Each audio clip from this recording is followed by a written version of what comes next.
Hello everyone. This time I have come with William Shakespeare's play Macbeth, which has recently been introduced in ISC class 11 and 12. See, the play has total 5 acts, and out of these, the 2 are supposed to be done in class 11, and the other 3, acts 3, 4, and 5, are there in the syllabus of class 12. But yes, for the better understanding of the play, to do justice with your answers, and to score good in your ISC exams, you need to understand the whole play. And so here I am once again with the explanation of the text, where I'll be explaining you the meanings, word to word meaning, with the, of course, explanation of allusions and classical references, historical references, what all is there.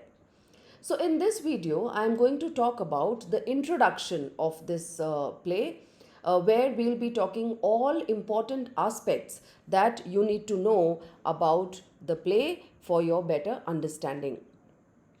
So if we talk about this play, Macbeth, it was written in 1606 by Shakespeare, but it was published in 1623 by two senior members of his theatre company. Now, the play is set in the Middle Ages, 11th century, in Scotland and England. So, if we talk about the structure of the play and form of the play, basically it is a Shakespearean tragedy. Now, here you need to understand what is a tragedy. So, in Shakespearean tragedy, it is a sad story of a hero resulting in death. The hero, of course, is highly admirable. He's highly placed in society, earns a lot of goodwill, and all that you will see happening with the protagonist of the play, Macbeth himself. But yes, he meets downfall, and his downfall results in his own death.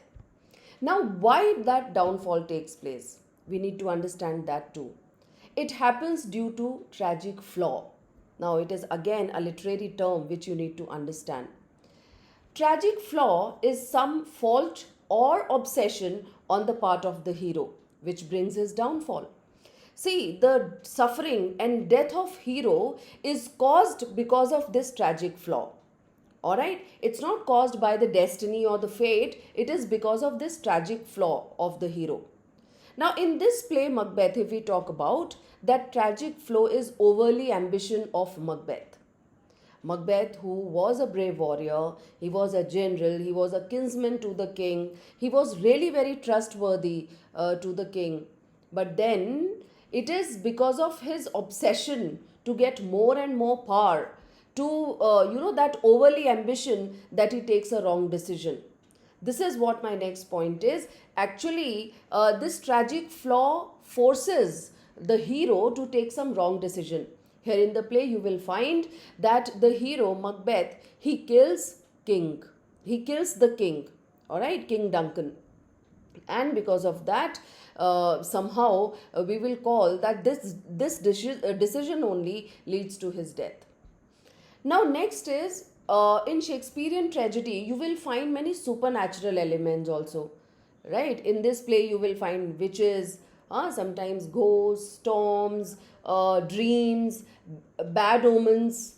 Okay? So they work as omens. Alright? And they influence the tragic hero to take wrong decisions. I hope you understand this. Now, if we talk about the themes of the play, basically there are two main themes. One is the appearance and reality, a very common theme which we see. Appearances can be deceptive. Here in this play also we find that, first of all, Macbeth is influenced by the prophecies made by the witches, which is not the reality. Then, King Duncan, he trusts Macbeth, thinking that he is, of course, very trustworthy, and at the same time he honors him with many titles. But later on, in reality, it is none other than Macbeth only who kills the king. Now, the next theme, which is somehow very psychological kind of theme that we need to understand, is the conflict of conscience and ambition. See, in this play, Macbeth is a hero also. Hero has some good qualities. Macbeth also has. Somehow his conscience is there, which is always, he's always struggling with his conscience. He knows that he is doing wrong. Somehow there is a conflict that is there. On one side is his conscience, which doesn't allow him to do anything wrong, but on the other side is his overly ambition, which actually makes him to do wrong. All right, so this conflict is also seen as one of the themes of the play. Now, another, some features of the play that we need to understand. One, of course, use of supernatural elements. You will find throughout the play there are so many supernatural elements. In the beginning, we have the witches only. In the very first scene, you will come to know about them. Then there is this study of evil, all right, atmosphere of terror, use of soliloquies, imagery, and dramatic irony. So I hope you understand all important points that are there in the play, and in from the next video I'll begin with the explanation.